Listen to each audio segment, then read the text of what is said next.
Finance Minister, thank you very much for your time. Imagine I've never been to Uzbekistan and I know nothing about your reform program. Describe it. During the course of our history of the last, let's say, 30 years of regaining independence, we have tried to do different reforms. But 5 years ago, when new president, His Excellency Mirziyoyev, came, he have started completely different one with one single goal: to make the life of the people better, to create condition for prosperity. And to do so, he decided to change some policies 180 degrees, which we probably couldn't imagine that it is possible. The difficulties of that is that it requires to change the mindset of the people, of the government officials. And overnight, actually, it's a period that the country completely changed. The biggest change of the mindset is that the people lost the fear of saying about their problems, about their demands openly and freely. And they were allowed to do so. This is, I think, the number one biggest mindset reform which President started from the day one. That has economic consequences. Exactly. Not just political, but that has economic consequences. Exactly. And the people, the business or entrepreneurs, or the people who is willing to do the business, really lost the fear to do business, to start the business. And that was the starting point. I think this is the biggest change, when business, ordinary people, ordinary family can demand for their basic rights. And actually he created the special institution to make sure they can talk to him directly without any barriers. So in each region he opened the presidential offices where anybody can come to this office and tell about any problem. And staff there will write it on the computer, and everything aggregated here in the capital. And those offices directly report to the president office. So no local governor, no government can intervene. So on a daily basis, on a weekly basis, on a daily basis, monthly basis, he has all the statistics, what the people complaining most, what the people demanding most. So he has just big data on all the problems from the places. And it worked. It really worked. The biggest change is that it was okay to admit that after a quarter century, maybe at that time it was right, but the results was not as positive. And it's allowed policymakers to completely rethink the economic policy. Let's say moving from the protectionism to open the market, moving from tight state control in every area to actually allowing any type of the business, local private business, foreign private business, to enter the market, and actually hearing from them why they cannot enter those markets, what kind of problems we have, and where we have to start reforms. And that's why if you look purely on the economic reforms, we have started the most difficult with the currency exchange liberalization and with the tax reforms. Because the currency regulation was part of this protectionism. There was the idea that we have lots of resources, so we are able, or we have to produce everything we need by ourselves at any cost. And to do so, even the currency policy was a kind of part of this protection system, which would not allow to import certain goods to make sure that it will be profitable to produce in-house. And it creates lots of distortions. And the intervention of the government to the currency rate itself create more distortions. And whenever we create obstacle, people find lots of creative ways to overcome those restrictions, and you end up you're having problems not only with the foreign currency control, and then you end up that you have a problem with your local currency. When now businesses, in order to do business, they buy on the black market. So to buy on the black market, they need to have cash. So they just starting operate out of the banking system. And it's created the parallel economy, this gray or unofficial part of the economy, which became very big. And then businesses suddenly do not have their money in the bank account, so you run a shortage of your local currency. And when the ordinary people come to withdraw their local currency, actually banks cannot provide those currency. And so one kind of restrictions in one area create distortion overall in the economy. And another was the tax system. It has a very high burden overall on the business, and it created actually the wrong incentives. So with the idea kind of promoting the small businesses, the taxation system was built in a way that actually businesses didn't want to grow. Because if you move from the small size to a slightly bigger size, it suddenly became very unprofitable. You have a higher taxes then. We eliminated this tax on turnover. So we introduced it to VAT. So we started with 20% rate, then we reduced it to 15. Now recently the president announced that we will reduce to 12 starting from the next year. We have income tax 15%. If you compare to many countries, this is normal. I mean corporate income tax 15%. We have tax on dividends. If you take your dividends, just 5%. I consider it very low. Certainly lower than in the UK. Yeah. And personal income tax for individuals it's currently flat at 12%.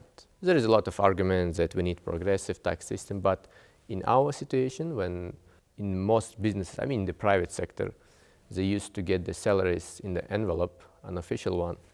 I think for this period of time, this flat system is more kind of easy to understand to everybody. And we want the tax system to be easy for the business to handle, to work with. So with decreasing the tax rate, we actually started to get more revenue from the tax collection because everybody had to pay. And they was ready to pay. Since there is no problem with convertibility, there is no problem with getting cash from your account at any time, and the tax burden is normal, is not big. More and more businesses were ready to work officially. The biggest issue is the overall state presence in the economy. From one side, this is a fiscal cost for the budget. It is costly. Well, it is in most cases, in many countries, the state-run business is always less efficient than the private one. No doubt.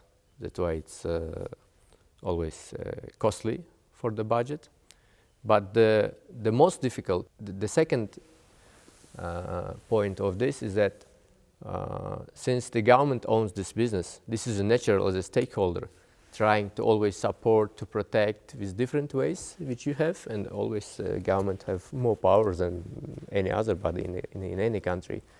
And intuitively, by no intention or by having intention, the government always create some specific condition for their own company, which they have some tax exemptions, they have kind of more resources at the lower than market price, so subsidizing from the budget, etc., etc. So the situation creates the market where the private business, even though they can do the same business which this state-owned company do, but it's already from the day one, it's not plausible to do business because they have a different condition to do, unfair one. And this creates actually a situation where you can say, well, we do not have monopoly on this area, anybody can do the same business, but if the state-run company have all these preferences, nobody will do business in this area. And it creates this vicious circle when now there is no competition for this company, no need to think about efficiency. At any time we can go to stakeholder, to parents, and ask for more and more money. Problem is that it's a job creation, because it's obvious that the government with all their SOEs cannot provide with the jobs all the country. So this is only the private sector who always create jobs in the market. So the third part of the reforms is that transformation of the state-owned enterprises in a way, first of all, to decide how many of them, which of them we really need for whatever reasons. Maybe there is some market failure we need, or whether it is natural monopoly, so you cannot have second company in this area, it's okay. But what about the rest? Why do we need all the power generation stations? The private ones can do the same. All the capacity which we have of the production is not enough for the current demand. The demand will double for the electricity in our country. Economy is growing, population is growing, but to build those factories, budget does not have enough resources. So there is only way the private sector, and you can see this example in many areas. So now we're at the point after the first 25 years when we were thinking that we have to build all the infrastructure by ourselves, I mean state-owned companies, to a point that we cannot afford to continue to do so. So SOE transformation, and which will end up with the privatization, is probably the biggest agenda. First of all, to reduce this fiscal risk, to leave some fiscal space for the budget to concentrate on the original government functions, to provide social security, to provide overall security, to invest in the human capital, education, healthcare, etc., instead of wasting money on supporting those countless SOEs in a very inefficient way. Another issue is to create a situation when all the investors, local, foreign, will be able to do business and compete with each other. And again, with energy sector, we can show a good example now. We have started process with the support of the IFIs, now focusing on the renewable in this sector. And when we inviting the foreign investor to start the production on the public-private partnership, when the government is a partner, agreed to buy whatever they produce, and the price is defined on the tender. So all the bidders to provide the best price they can, and we choose the lowest price. And surprisingly for us, we have a very good result. Initially, there was a fear, maybe this renewable stuff, green stuff, it's more for the rich country, it's expensive. But I think we are lucky enough that the overall technology now in a stage when allowed actually the prices to be lower for the renewables, for example. And we see the biggest changes even within 1 year in our country. So last year, the first tender, one investor won a tender by providing price of somewhere around 2.6, 2.7 cents, US cents per 1 kilowatt of energy. So we were happy.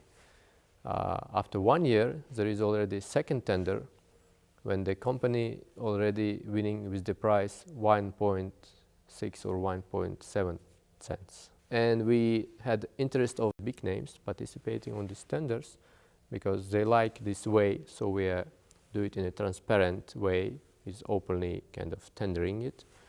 And they are ready to invest, to build the plant here. And the only they need is this agreement that the government for the next certain period of time, 15 or 20 years, will buy all the products which they produce at this agreed price. And this is fantastic. So they invest, the factory is theirs, business is theirs, and they are guaranteed that all the products they will be able to sell. And we are happy that we will receive those energy resources. The goal is in the next 10 years, so by 2030, in our energy sector, renewables to be around a quarter of overall energy sector. So this is only one example of how reforms, transformation of the SOEs, and overall changing the mindset, how we should operate in the sector actually can bring a lot of value. So we receive the product which we really need for our economy, which we cannot live without it, at a very good price, without spending money, having fiscal room to spend our money for our main policies, and allowing investors to earn the money. So this is a win-win situation. We are not oil-rich country. We do not have this easy money coming just because you have oil or some natural gas in huge amounts. The only way we grow our economy is only private sector, focus on the private sector, and the government only provide level playing field, equal rules for everybody, some infrastructure, some guarantee of their rights, and make sure that they can earn the money. And we are happy that they can earn the money because they create the jobs. This is what we need. We will always need to create the jobs. In a sentence, the reforms have transformed Uzbekistan from what to what?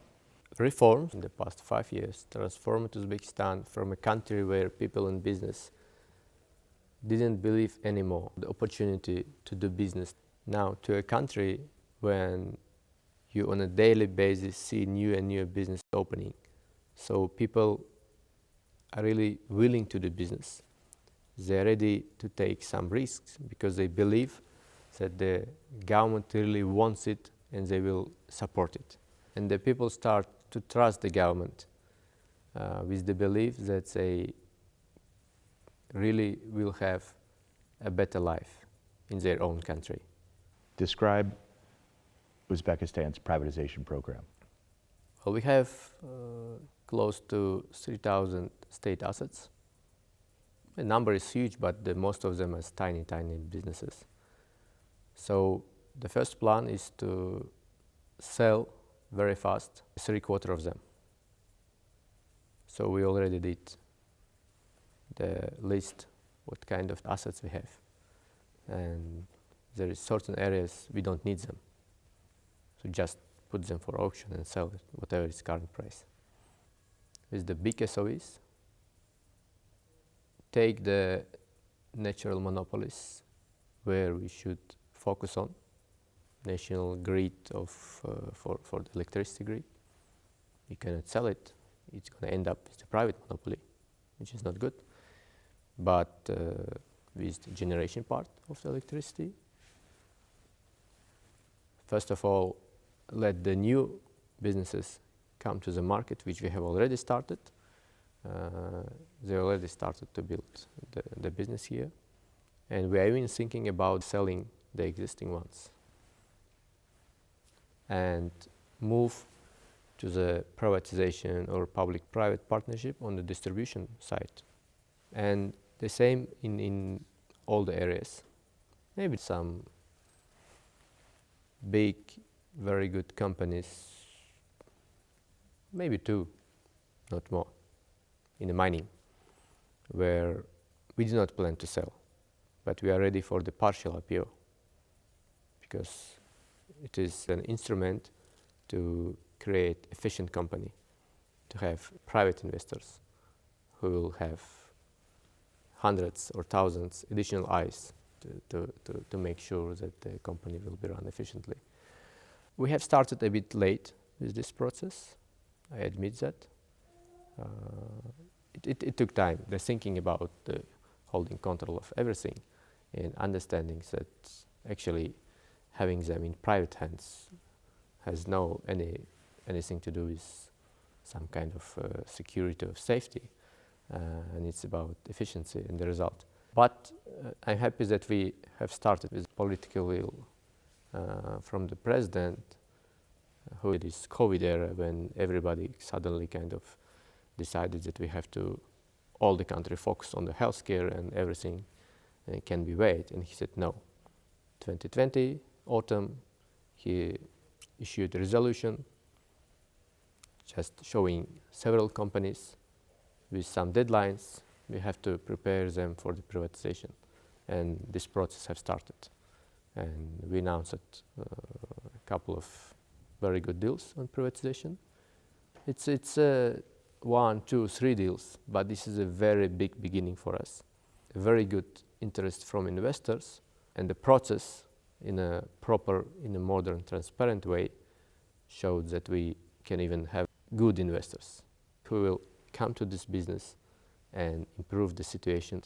Secondly, we have good money, but the most important is the trust that people is ready to risk with their assets in our country. And this is what is fantastic.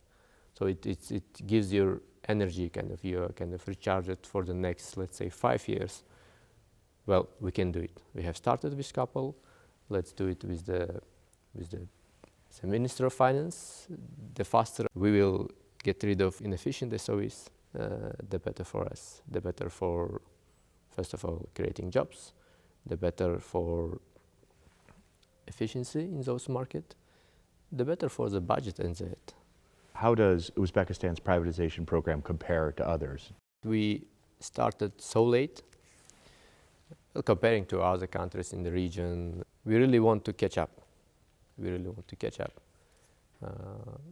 This is probably more psychological, but from economic point of view, again, it's about the jobs, and jobs. We have a growing population, more and more people graduating. Each year we have lots of people, young people, and we have to provide jobs. You need the private sector to create the jobs. Sure. And it's not about selling one state company. By selling it, by showing to the investor that the government exiting those markets, now they are free to come and do the business and compete. So when I say we want to do it fast, not because we need money, not because we want to get rid of those companies because they are costly, but to show to the investors there is no fear for them that there will be unfair competition from the government side. So when I say to get rid of them fast, is to show to the investors, local, international, that we are leaving those markets, you are free to do this business there. That's why we want to do it fast, and I think we can do it. What is Uzbekistan trying to achieve when it says inclusive growth? If you looked in the previous economic policy, and if you look at the data, we had a very decent, good period of time, track record, when we had a really good growth. Nobody can deny it. For a decade, we used to have 6-7% of the growth annual. This is very good, but it was not inclusive. So that growth made happy very small part of the population. So now we understand those mistakes. So it's not about the growth, but it's about the inclusive growth. So more people had to get benefit from those growth. So it's about increasing productivity, about increasing efficiency, and creating competitive environment, investing in the human capital to make sure that those young people actually will get basic skills, match to business's demand. We have a very interesting situation when we are focusing on creating businesses. The businesses are opening and there is not enough skilled labor. We have big labor force, we have an unemployment rate, but business cannot find the proper skilled labor. This is something new which we are starting. It will take time. The overall kind of final goal of the government is to make sure that any person who finished the school, graduate from universities, has an opportunity to find a job. and that's it. And doesn't matter what kind of numbers we will see on the papers on the growth. Yes, of course, without growth, you cannot provide it. But again, don't play with the numbers. So we used to have high growth, but it didn't work. So now it's about the more efficiency, to make sure that we are not playing with the numbers, that we are knowing that those numbers is not the final goal. Final goal is provide the jobs, but the other macroeconomic data is the kind of the basic standards to do so, but not focusing on the numbers. What did you make of the forum, and what do you think you achieved? The country had a strategy for these 5 years, and I think it was a good time to see what are results and to discuss with all the partners, investors, current investors, or new investor who is thinking about to invest, with the partners from international financial institutions. We had lots of programs with them, lots of support from their side, to show what we have achieved, to talk about what kind of mistakes probably we have. But most importantly, the next 5 years, we have our plan, we have our view, but we want to hear what others expect. Our achievement is irreversible. So we cannot rest, and if you have achieved something, there is no guarantee that it will stay forever if you will not continue to do some next steps. I'm happy with the results. First of all, with the interest of the different types of companies who came to this forum, despite the still continuing COVID pandemic situation, a lot of travel restriction in many countries, in many companies. Mm-hmm. On top of opening panel and the closing panel, we have 14 sessions on different topics. So we discussed about the manufacturing, about public-private partnership, about macroeconomy, banking sector, and we tried to do a new format. So focus on the discussion, no presentation, no speeches, that's the topic. Try to choose panelists from private sector, IFIs, one government official, and moderator, and talking to the audience. And it worked very good, extremely good, when we hear the feedback from the people. Pretty unusual for Uzbekistan. Pretty unusual, yeah. We are quite happy. There is so much to discuss about. Transformation of a country of which His Excellency President Mirziyoyev started 5 years ago, created so many achievements in so many reforms. So there is no doubt that we have a good content to talk about. But the format was new. And I'm happy that we get, I think, almost 100% positive feedback from everybody. And it was useful for us. Very good recommendation. I had lots of one-to-one meetings with different companies, bankers, IFIs, advisories, and they were talking about some problems which they have already operating here, and giving advice on the solutions which can fix all those problems. And this is a tiny thing which is very easy to do for us, since you hear the feedback. So it appeared to be very productive, first of all, for us. I hope, but I heard that it was very productive for the participants as well. So it's not probably a bad idea to have it on an annual basis, because now with the